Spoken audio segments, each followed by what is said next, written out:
Abra a sua Bíblia no Evangelho de Mateus, capítulo 5. Evangelho de Mateus, capítulo 5. Aí quando você encontrar com referência, fique de pé.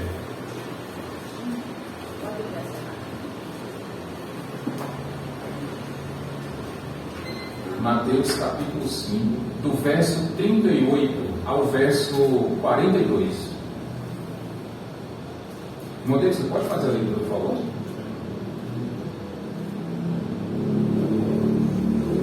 Vocês ouviram o que foi dito, olho por olho e dente por dente. Mas eu digo, não resistam ao perverso. Se alguém o ferir na face direita, ofereça-lhe também a outra. E se alguém quiser processá-lo e tirar de você a túnica, deixe que leve também a capa. Se alguém o forçar a caminhar com ele uma milha, vá com ele 2. Dê a quem pede, e não volte as costas àquele que deseja pedir algo emprestado. Obrigado, Deus, mais uma vez pela leitura da Tua Palavra. E que Teu Santo Espírito nos fale nessa noite. E que estejamos com a mente e o coração abertos, ó Deus, para o que a Tua Palavra tem para nos ensinar nessa noite. E assim te agradecemos em nome de Cristo Jesus. Amém. Amém. Podem sentar, irmãos. Pensem em uma situação hipotética. Um pai ou uma mãe que espancam os seus filhos, que batem muito em seus filhos, que deixam faltar o alimento, que deixam faltar remédios, que deixam faltar roupas. Aí de repente os vizinhos ficam sabendo dessa situação. E, meus irmãos, por uma infelicidade, uma daquelas crianças vem a falecer por conta dos maus tratos. E aqueles vizinhos ficam tão revoltados que eles querem fazer justiça com as próprias mãos, a ponto de quando um repórter de uma emissora de TV que faz lá um programa policial pergunta para aqueles vizinhos o que porventura eles fariam com aqueles pais se pudessem ter um tempo, um contato com eles. E a resposta daqueles vizinhos seria a seguinte, meus irmãos: se eles voltarem para casa, nós iremos beber o sangue deles. Eu pergunto a vocês, é uma situação hipotética, mas como é que o crente deve reagir, meus irmãos, numa situação como essa? Sendo os vizinhos, como é que o crente reagiria? Como é que nós, vamos trazer para bem perto da gente, como é que nós reagiríamos, ou devemos reagir a uma situação como essa? O que é que vocês me dizem?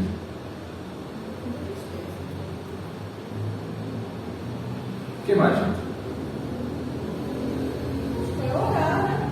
Orar essas pessoas por isso, da situação que está acontecendo a nós cristãos, e o que fazer a não ser orar mesmo, porque, né?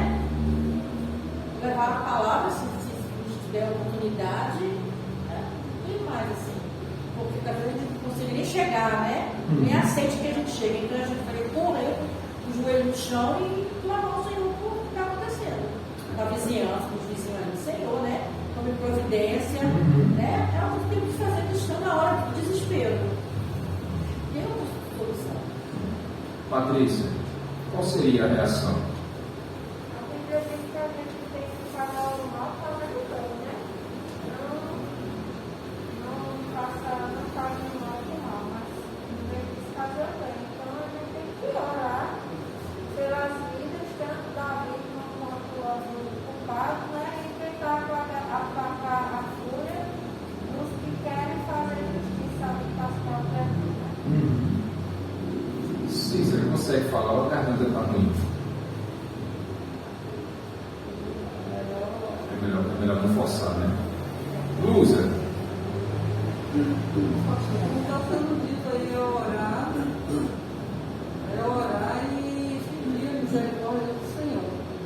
Aí a gente se pergunta se fosse com a gente, né? Como é que a gente agiria se nós fôssemos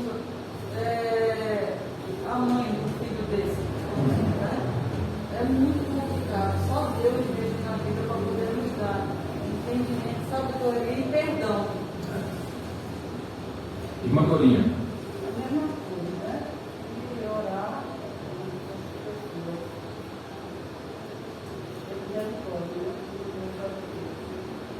Irmã Adelaide. Ajudar com uma palavra, né? Amor,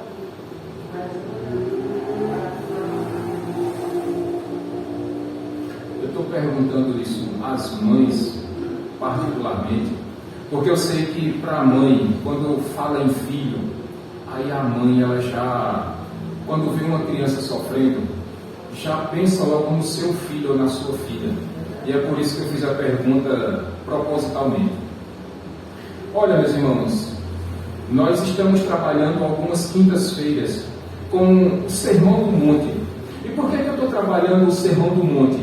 Porque é exatamente aqui onde nós encontramos o conceito, e não apenas o conceito, mas o modelo de como um cristão deve proceder nessa vida. Porque os ensinamentos que são trazidos aqui, meus irmãos, é como aqueles que herdarão, ou os que já herdaram o reino de Deus, de como esses deverão se comportar no reino de Deus.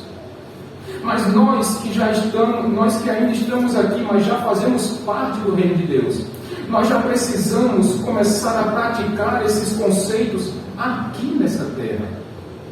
É por isso que o Senhor Jesus, que é o nosso modelo maior, é o nosso exemplo máximo, Ele está corrigindo, Ele está trazendo um ensinamento correto, uma visão correta de como é que deve ser aplicada a lei de Deus.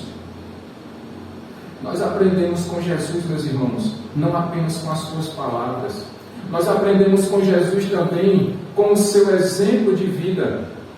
Mas se Jesus não está fisicamente aqui conosco agora, mas nós temos aí a sua palavra, a palavra de Cristo, os ensinamentos de Cristo em nossas mãos, nas nossas Bíblias, e nós temos acesso a esses ensinamentos a qualquer hora do dia ou da noite.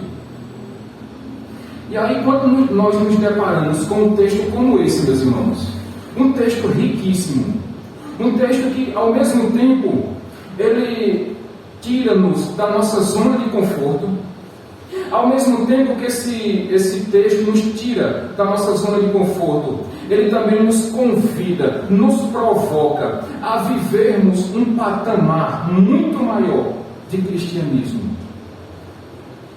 E as lições que nós vamos tirar nessa noite, certamente, não são para quando nós estivermos no reino de Deus, mas é para nós começarmos a colocar em prática aqui, meus irmãos. É nos dias em que nós estamos vivendo, são com aquelas pessoas que nós convivemos, quer seja no ambiente de trabalho, quer seja no meio familiar, quer seja dentro da igreja, com amigos.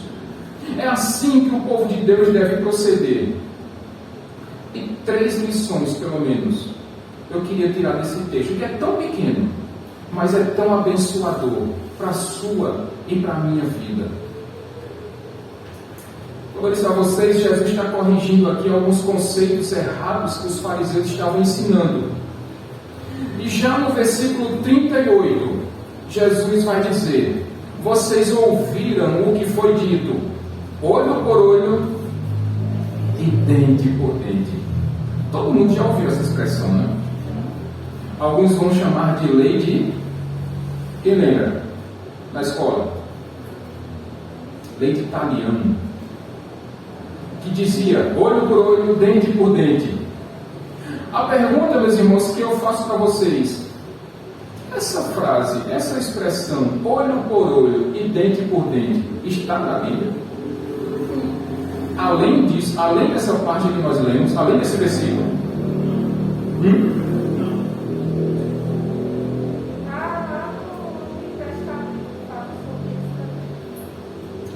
É tão interessante, meus irmãos, que eu estava pesquisando.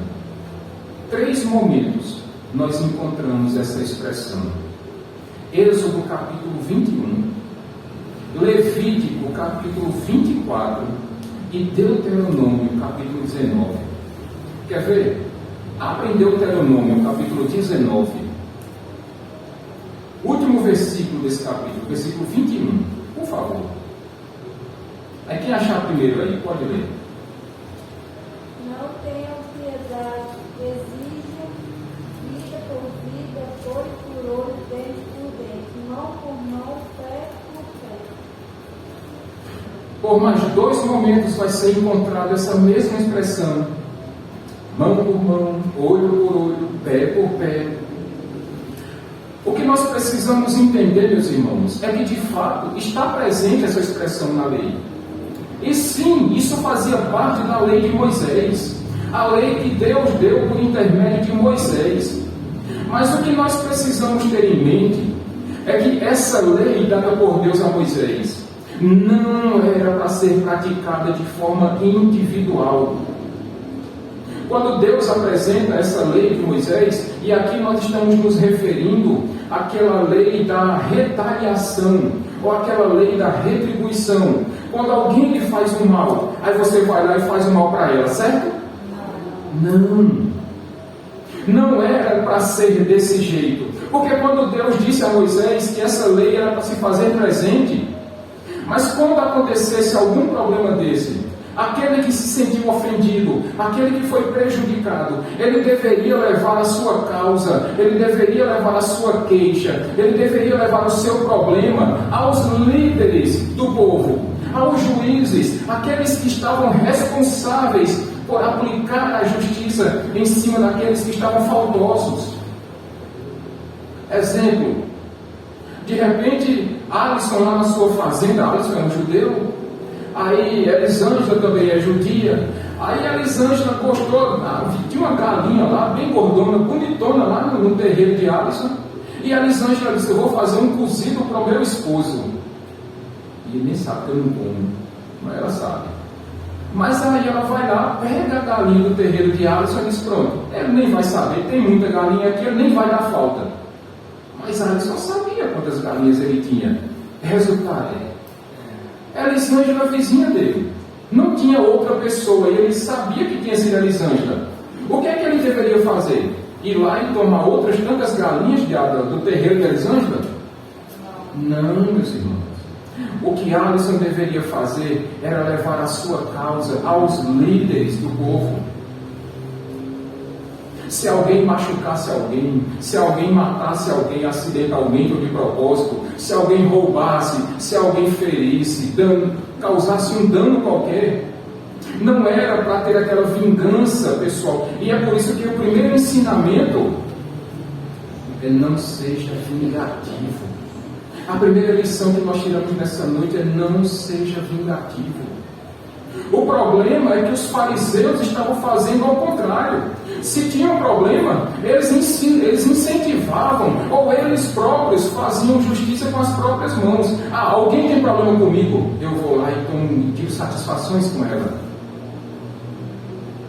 Não era para ser desse jeito. Não foi isso que Deus ensinou, e não foi isso que Deus ordenou a Moisés. O problema é que os fariseus estavam distorcendo a lei de Deus e ensinando errado para o povo. É por isso que agora Jesus chega e começa a ensinar da forma correta. É por isso que Jesus disse: olha, vocês ouviram o que foi dito, vocês ouviram o que foi ensinado, mas eu agora lhes digo. Versículo 39 deles.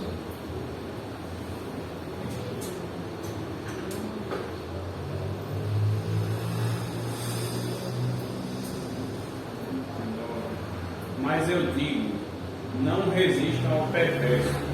Se alguém o ferir na face direita, ofereçam-lhe também a outra. Perceba, Jesus disse: olha, eles lhe ensinaram, olho por olho, dente por dente, mas eu lhes digo, não resistam ao perverso. Se alguém lhe ferir a face direita, ofereça também a esquerda. Perceba, meus irmãos, que o ensinamento de Jesus vai na contramão de tudo aquilo que havia sido ensinado e que estava sendo ensinado até aquele momento. Jesus disse: olha, se alguém te causou algum mal, não é para você ir lá e fazer um mal contra ele, não. Não é assim que um servo do Senhor reage. Não é assim que o servo do Senhor deve proceder. Nós não somos chamados a sermos vingativos, meus irmãos. Quando Jesus disse, olha, não resistam ao perverso. Em outras palavras, se alguém tem alguma queixa contra você, se alguém está com raiva de você, homem, entrega a Deus. Se alguém quiser lhe ferir a face direita, ofereça a esquerda. E eu digo, eita, Bíblia, essa é difícil. Além de Elisângela, tem algum canhoto aqui? Quem? Laura também é canhota, né? Sabe por que eu estou perguntando? Porque os canhotos são minoria. Há quem diga que os canhotos fazem parte de um grupo de 10% de toda a população mundial. De cada 10 pessoas só tem um canhoto. E tem uma lá em casa, ó. Minha esposa, ai que coisa boa. Mas quando Jesus disse, se alguém lhe ferir a face direita, faça um exercício agora. Imagine-se com uma pessoa de frente para você. Se você com a sua mão direita fosse bater no rosto dela, seria de que lado? Oi? Lado esquerdo. Por que Jesus está dizendo aqui então, se alguém lhe ferir a face direita? Já que os canhotos eram minoria. É porque, meus irmãos, quando Jesus está dizendo isso, se alguém lhe ferir com a face direita, é porque uma das grandes ou uma das maiores ofensas que alguém poderia fazer a outra pessoa era bater com essa parte da mão aqui, ó, com o dorso da mão. E aí sim, com a minha mão direita, eu consigo bater no lado direito do rosto de alguém. Só que mais do que uma violência, isso era uma grande ofensa para aquela pessoa que fosse atingida no rosto. Nos dias de hoje, e há um período atrás, as pessoas, quando queriam ofender outra, faziam, sabe o quê? Tiravam a sua luva, a luva da sua mão, e batiam do lado direito do rosto da pessoa, com a luva. Isso era uma ofensa muito maior, Francisco, do que se batesse pura e simplesmente com o dorso da mão. Mas e hoje? Como é que seria então, meus irmãos, essa ofensa? Porque nós vimos que Jesus disse, se alguém lhe bater na face direita, ofereça a esquerda. Mas Jesus está dizendo isso, meus irmãos, é quando acontecer de você estar sendo perseguido, porque você é crente, porque você é cristão, porque você defende o Evangelho. E todas as vezes que você estiver sendo perseguido por causa do Evangelho e alguém lhe ferir a face direita, ofereça a esquerda também. Não retribua a ofensa, não retribua a violência. Agora, sabe qual é o problema? Isso é muito bonito na teoria, mas na prática, sabe o que é que nós encontramos, irmã Adelaide? As pessoas dizendo, se pisar no meu carro, se pisar no meu pé, eu piso de volta. Olha, se for ignorante comigo, vai ser ignorante, vai receber ignorância do mesmo jeito. Olha, se falar uma palavra atravessada para mim, do jeito que vem, vai. Sabe por quê, pastor? Porque eu não tenho sangue de barata, não. Alguém já escutou essa expressão? Sou crente, mas não sou besta, não. Sou crente, mas não sou... O que mais? Dou um boi quando entrar, dou uma boiada. Eita, essa eu já escutei. Tem mais alguma?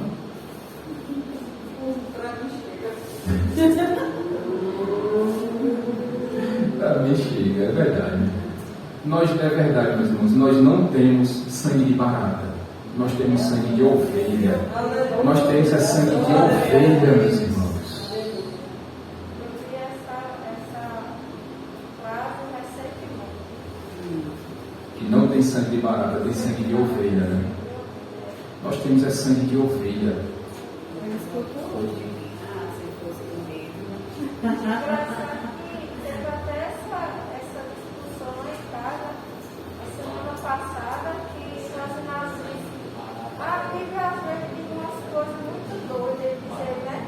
Como é que a pessoa vai oferecer a outra face? O cara dava uma porrada na minha cara, não queria que ele estava na Bíblia do outro lado também. Aí eu disse, não, você está na Bíblia de cabeça para baixo. A Bíblia diz oferece a outra face, porque a outra face do mal é o bem. E quando você está com a pessoa que me tratou mal, fazendo bem, ela mesmo se mostrando. É verdade, é Ela não verdade. vai dizer, mas ela vai ficar ali, poxa, embora que o orgulho deixe, demonstrar para ela que está constrangida. O grande problema é esse.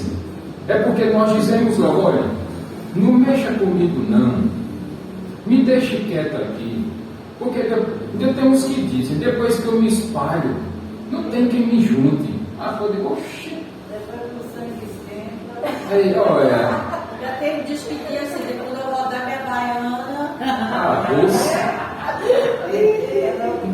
Meus irmãos, é assim que o crente deve proceder? É isso que a palavra de Deus nos diz. Não. Elisângela, Provérbios capítulo 20, verso 22. Provérbios capítulo 20, verso 22.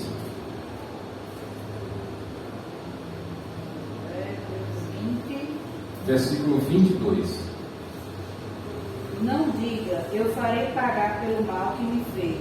Espere pelo Senhor e Ele lhe dará a vitória a você.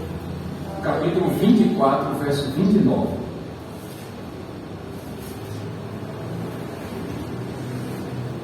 Não diga, eu farei com ele o que fez comigo. Ele pagará pelo que fez.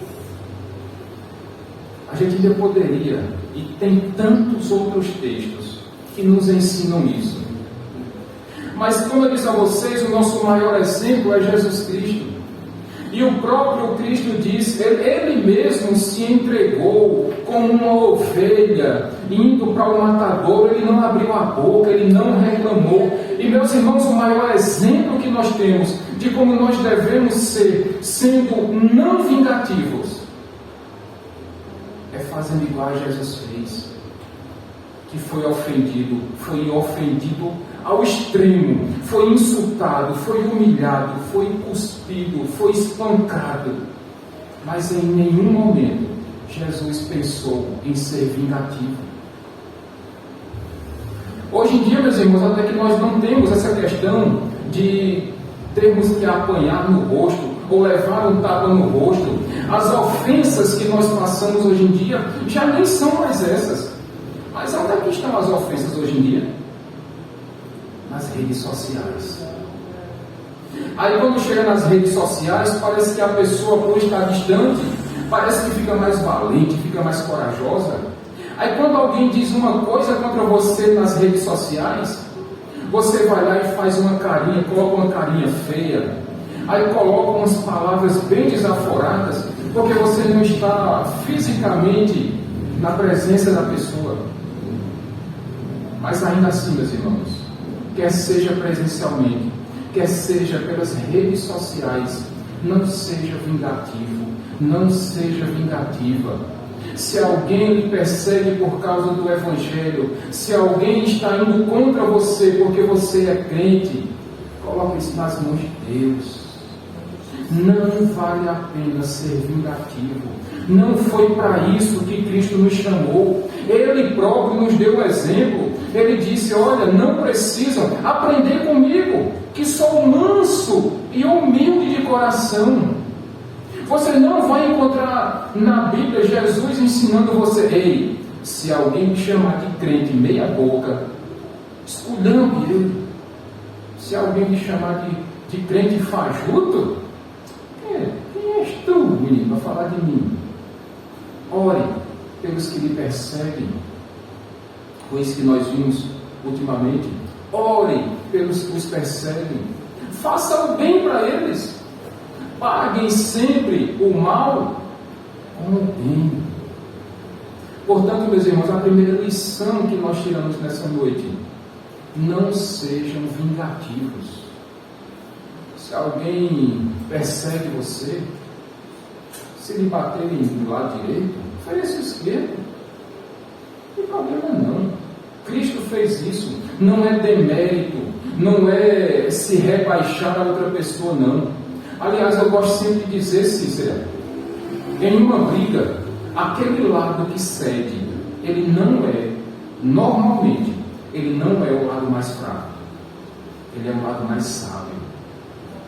E é por isso que em uma briga, quando existe um sábio, ele vai ceder, para que não aconteça contenda, para que não aconteça briga. É assim que funciona. Não sejam vingativos. Mas há uma segunda lição aqui também. Essa também é difícil que só a pílula. Assumam o prejuízo. Verso 40 e 41, Deison, por favor.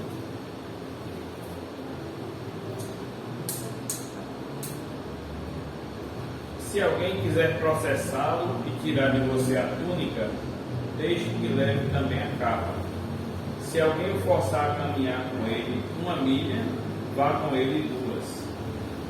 Veja que Jesus usa aqui, meus irmãos, uma expressão de justiça, da justiça. Se alguém quiser lhe processar e quiser tomar a sua túnica, dê também a capa. Ele vai dar outro exemplo dizendo, e se alguém lhe obrigar a andar 1 milha, ele só faltou dizer assim, só de raiva, ande 2. Nesse segundo modelo, nós lembramos quem era que estava no comando, no poder, no período de Jesus aqui. Qual era o império que comandava? Quem lembra?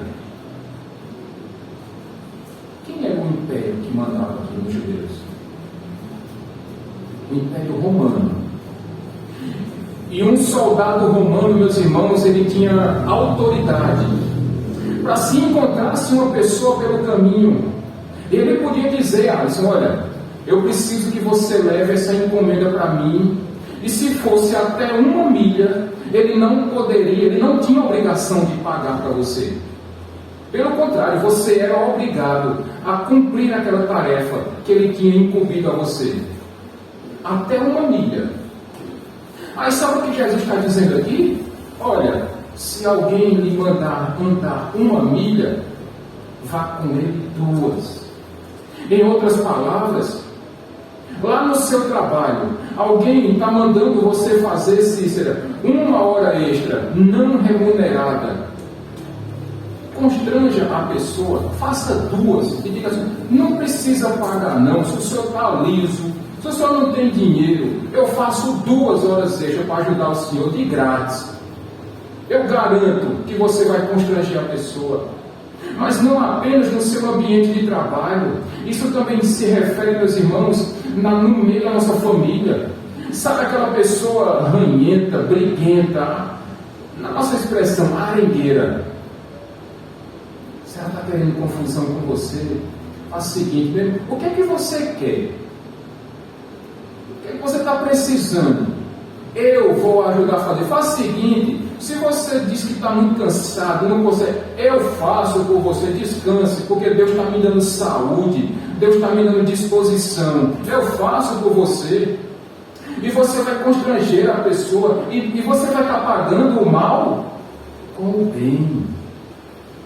Em outra situação, se alguém está tentando lhe processar, e é interessante essa, meus irmãos, porque o que a gente tem encontrado, eu estava conversando com algumas pessoas desde domingo passado, porque o que nós temos presenciado de pessoas envergonhando o Evangelho, de pessoas difamando o Evangelho, tem sido muito.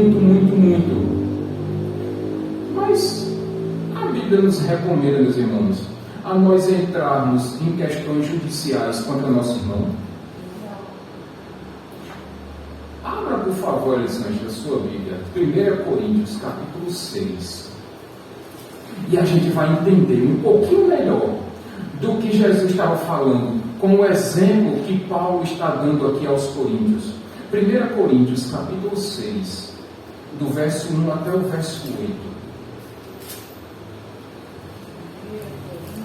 capítulo 6, verso 1 a 8. Eu queria que você prestasse atenção nas palavras de Paulo, para ver se não vai ter um certo constrangimento no meio do povo de Deus. Se algum de vocês tem queixa contra outro irmão, como ousa apresentar a causa para ser julgada pelos ímpios, em vez de levá-la aos santos? Vocês não sabem que os santos não vão julgar o mundo? Se vocês vão de julgar o mundo, acaso não são capazes de julgar as causas de menor importância? Vocês não sabem que haveremos de julgar os anjos? Quanto mais as coisas dessa vida. Portanto, se vocês têm questões relativas às coisas dessa vida, designem para juízes os que são da igreja, mesmo que sejam os menos importantes. Digo isso para envergonhá-los. Acaso não há entre vocês alguém suficientemente sábio para julgar uma causa entre irmãos? Mas ao invés disso, um irmão vai ao tribunal contra outro irmão, e isso diante de descrentes. O fato de haver litígios entre vocês já significa uma completa derrota, porque não preferem sofrer injustiça, porque não preferem sofrer o prejuízo. Em vez disso, vocês mesmos causam injustiça e prejuízo, isso contra os irmãos. Palavras duras demais essa do apóstolo Paulo aos Coríntios. Porque qual era o problema ali, meus irmãos? É que quando um crente tinha uma queixa contra o outro, eles não procuravam a liderança da igreja. E o que é que eles faziam? Iam direto para a justiça comum. E quando chegavam na justiça comum, via de regra, aquele juiz que era ímpio, não crente, ele dizia: poxa, qualidade de crentes são vocês, que não conseguem se resolver dentro da igreja e precisam trazer esse problema de vocês. Vocês não têm um líder, não, né? Para vocês terem que trazer esse problema de vocês para ocupar a justiça, ocupar o tempo de um juiz que, pior, nem crente é. Só um exemplo. Imagine que dentro de uma igreja acontece um problema grande. Eu vou jogar para a liderança da igreja, para que vocês entendam mais ou menos. Imagine que o líder da igreja, ele começa a implementar situações que não fazem parte do movimento da igreja, do sistema da igreja. E aí chega um membro da igreja e não fala com o pastor, não pergunta para o pastor. E para onde é que ele vai? Direto para a justiça. Aí ele vai lá nas pequenas causas e ele entra com uma causa contra o pastor da igreja. Aí imagina que aquele juiz é um ateu. Aí ele chega lá na frente do membro da igreja, do pastor, e vai dizer exatamente esse texto que foi lido. Aí eu pergunto: quem é que está sendo envergonhado nesse momento, meus irmãos?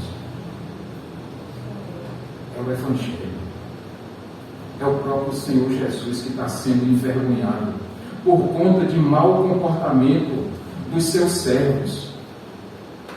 Mais grave ainda é quando tem dois membros da igreja que estão com problema um com o outro, que não resolvem o seu problema, não comunicam a liderança da igreja, porque, meus irmãos, uma das atribuições que o pastor da igreja tem também é de intermediar essas confusões, esses conflitos, esses problemas, para que, com base na palavra de Deus, nós cheguemos a uma solução, nós cheguemos a um entendimento.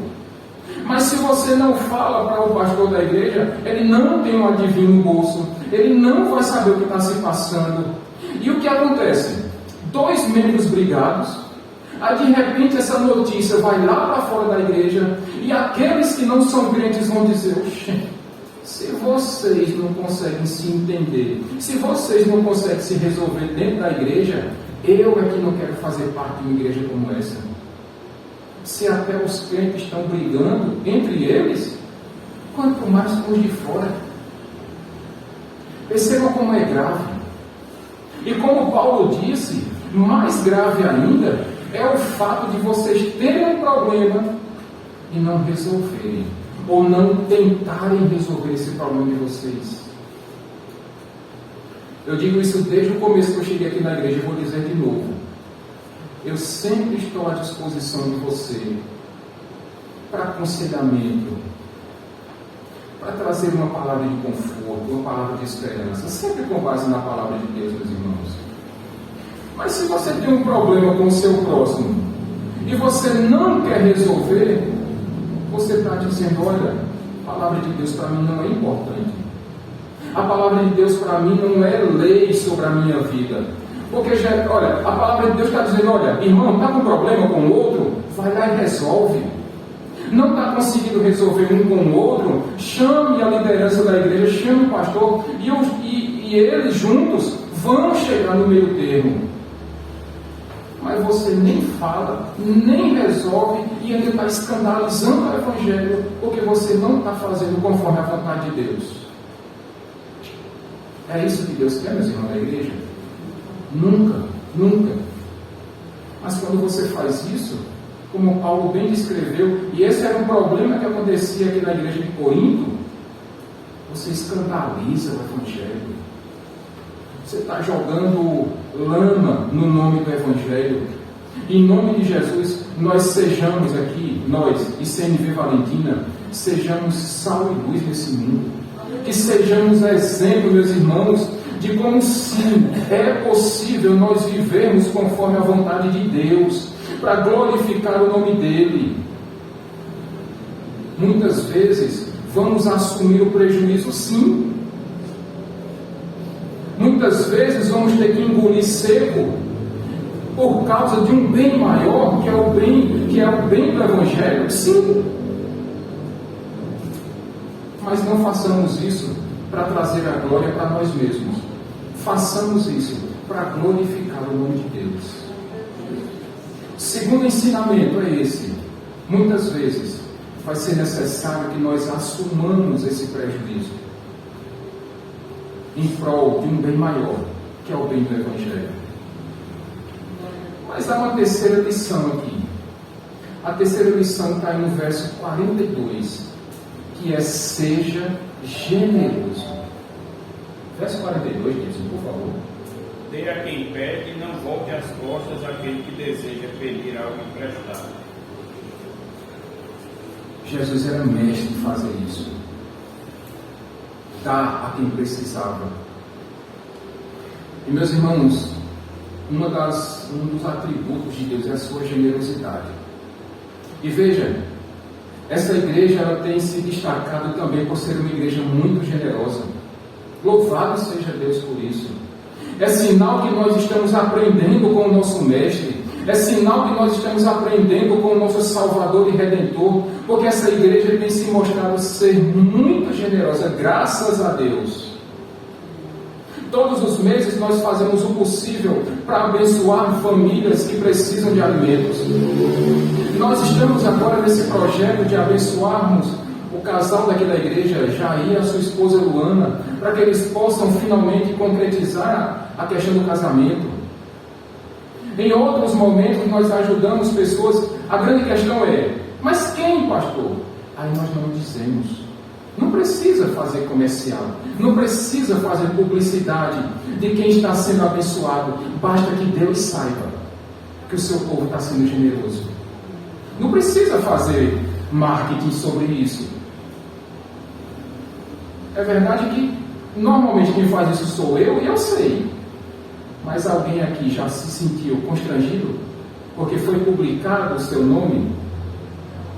Não, porque eu tomo todo o cuidado do mundo para isso. A não ser nesses casos abertos, como nós fazemos aqui de Jair e de Luana. Mas fora isso, meus irmãos, a nossa igreja tem se diferenciado por ser uma igreja muito generosa.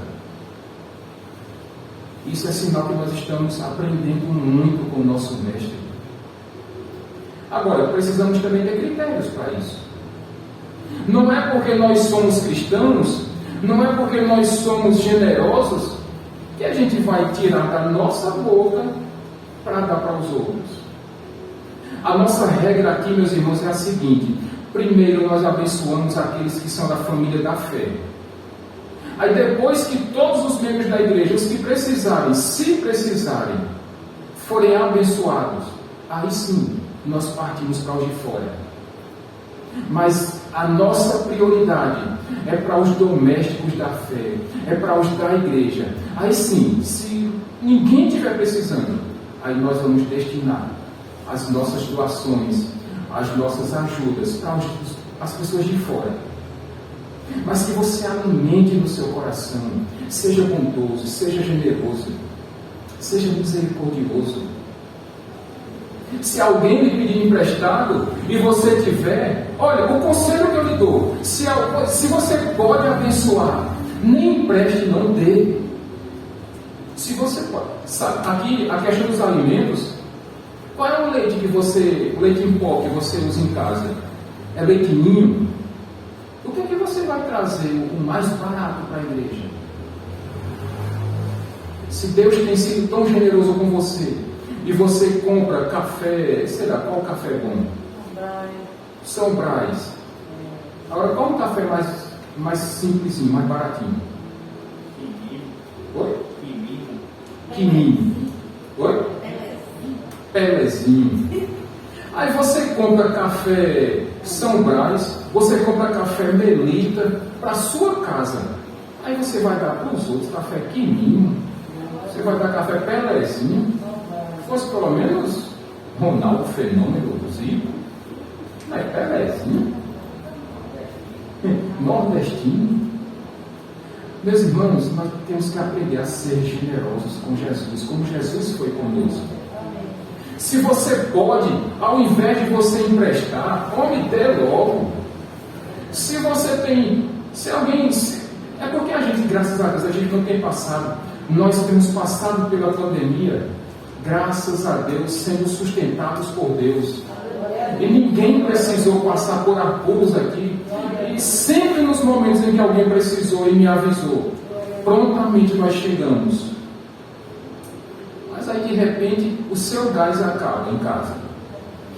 Aí o irmão tem 2 botijões e os 2 estão cheios. Rapaz, R$120. Se você puder, não empreste não, abençoe, dê. Diga assim, homem, cozinha aí, fica bom, Deus te abençoe, que Deus também aumente os recursos na minha casa para eu poder abençoar outras vezes. Mas de repente, pastor, eu não posso dar, eu posso emprestar. Então você empreste sem juros. Não queira levar vantagem em cima do seu irmão, em cima da sua irmã. Seja generoso. Aqui na igreja nós temos uma regra. Por exemplo, o pastor não pode pedir dinheiro emprestado a membro. Também não pode emprestar. Nós temos algumas regras na igreja. E nós cumprimos isso fielmente. Mas entre os membros, se você pode abençoar, abençoe. Assim como a igreja tem feito. Se você não pode dar, se só pode emprestar, empreste sem juros. Ah, meu irmão, não estou podendo pagar esse mês. Se você pode suportar aí esse mês sem pagar, libera o mês. Passa o mês para frente. Agora, quem pedir emprestado também, pague em nome de Jesus, para você não escandalizar o Evangelho. E você quer ver, você quer turbinar a sua vida cristã, você quer ser um crente radical, porque abençoar o irmão é fácil demais. Abençoar aquele que te ajuda todos os dias, oxe, isso é bom demais, mano. Todo mundo faz isso. Agora você quer levar a sua generosidade, abençoe aqueles que não gostam de você. Eita, papai, é difícil. Abençoe aqueles que lhe fazem mal. Sabe aquela pessoa aquele vizinho que não fala com você de jeito nenhum, mas você sabe que ela está passando por situação difícil? Chega lá com uma oferta e diz assim, olha, Deus te abençoe. Não precisa devolver não. Isso aqui é para você ver que Deus está olhando o seu problema e você vai quebrar aquela barreira que existe entre vocês. Você quer ser um crente radical mesmo, assim, na generosidade? Abençoa aquele que não gosta de você. A Bíblia fala sobre isso. Se seu inimigo tiver fome, dá-lhe de comer. Se ele tiver sede, dê-lhe de beber. Observe, meus irmãos, que ser um crente radical aqui, aí é mais bacana. É mais difícil, mas é mais bacana também. Seja generoso. A Bíblia nos dá alguns exemplos de pessoas que foram muito generosas. Vocês lembram de Abraão?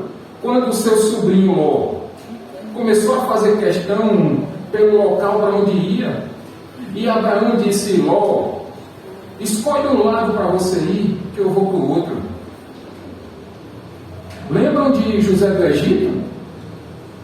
Que quando era o segundo homem abaixo do faraó, e os seus irmãos aprontaram muito com ele. Mas José mandou chamar os irmãos José do Egito e disse: eu vou abençoar vocês, eu vou sustentar vocês, não vai faltar nada para vocês. Ou, por exemplo, meus irmãos, lembram do diácono Estevão? Quando estava sendo apedrejado até a morte, ele pediu a Deus para que não imputasse culpa sobre aqueles que estavam o apedrejando. E o nosso exemplo maior, Jesus Cristo, quando estava lá naquela cruz do Calvário, já tinha sido espancado, estava sendo quase morto naquele momento, tendo o seu sangue escorrendo pelo corpo. Quais foram as palavras de Jesus, meus irmãos? Pai, abençoa, perdoa-os, eles não sabem o que fazem. Jesus mostrou uma generosidade, meus irmãos, aqui, que é elevadíssima. E como nosso padrão maior é Jesus Cristo, sejamos tão generosos quanto Jesus Cristo. No nosso casamento, não seja vingativo. Muitas vezes no nosso casamento é necessário, meus irmãos, que nós assumamos o prejuízo. No nosso casamento nós vamos ter sempre que ser muito generosos. Na nossa família, no meio do nosso trabalho, na convivência com pessoas não crentes, não sejam vingativos. Muitas vezes assumam o prejuízo e sejam generosos, assim como Jesus nos ensinou. Amém, meus irmãos? Vamos ficar de pé. Pai querido e santo, te agradecemos pelos ensinamentos que foram trazidos hoje. É tão difícil, ó Deus, nós sermos crentes, assim, com todas essas qualidades que o Senhor espera de nós. Mas se nós conseguirmos, ó Deus, cumprir o que a Tua palavra nos diz, certamente nós não envergonharemos o Evangelho e seremos sal e luz nesse mundo. Mas se nós não cumprirmos, ó Deus, esses belos ensinamentos que foram trazidos essa noite, nós seremos como aquele sal que perdeu o sabor e que para nada serve, ó Deus. Por isso nos ajuda, nos abençoa, nos fortalece, nos encoraja, ó Deus, para que sejamos crentes conforme a Tua vontade. É assim que nós te agradecemos. Em nome de Jesus. Amém. Uma boa noite a todos, meus irmãos. E que Deus os abençoe, rica e abundantemente.